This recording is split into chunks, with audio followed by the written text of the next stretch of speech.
Hi everyone, I'm Jelaila Starr and welcome to Jelaila's Weekly Messages. Today's topic is one that I'm not sure everybody knows about. It's about, I have to read this from a little note on my desktop, Executive Order 13544 and a higher perspective on where that's taking us. That executive order, which brings about the establishment of the National Prevention, Health Promotion, and Public Health Council, was signed by President Obama a couple of months ago while we were all focused on the Gulf oil spill. And basically what that order is going to do is eliminate your free choice to go to a health food store and purchase your vitamins and supplements. It, as I understand, will also impact those who are healthcare practitioners who aren't part of the AMA.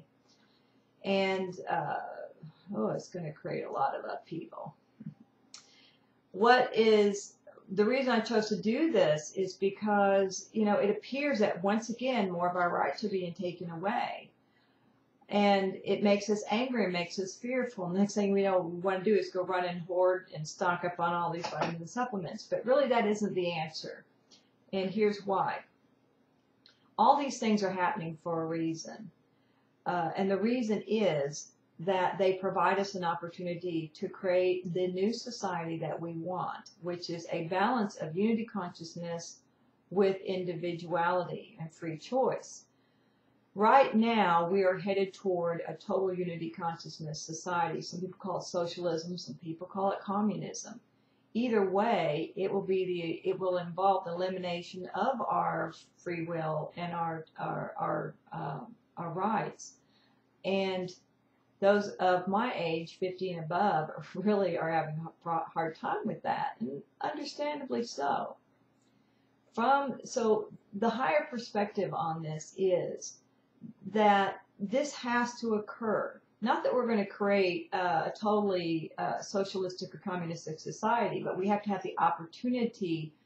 We have to have someone creating or bringing about that opportunity, which will then allow us who are from the old guard, so to speak, to get involved and institute into this free will and choice. In other words, for example, with this new executive order, it wouldn't be the total elimination of these abilities, but the old guard would institute some stipulations that allow for some free choice, or like the health care bill, where it's saying you have to have health insurance and you got to pay for it.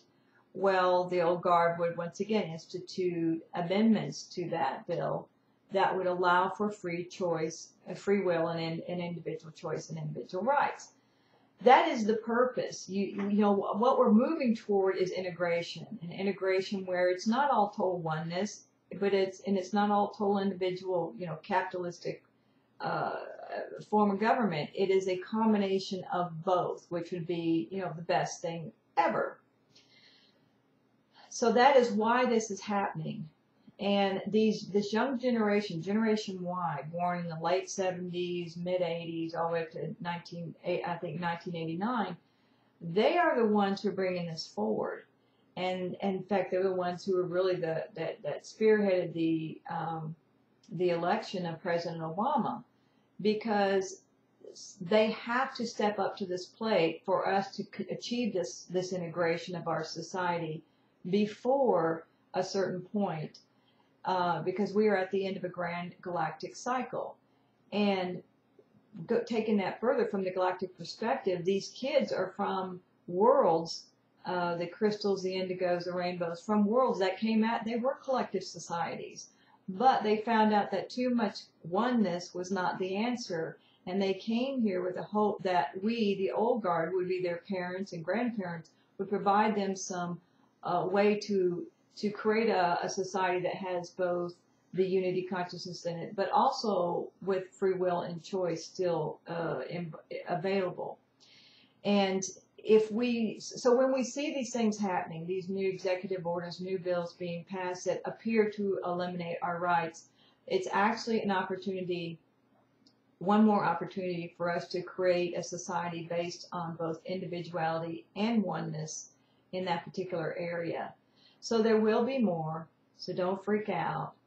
And remember, we still have a chance to influence what's going on, and that's why these kids are coming now, and that's why we have still good health, much better in many ways than some of our parents had at the age of 50 and 60.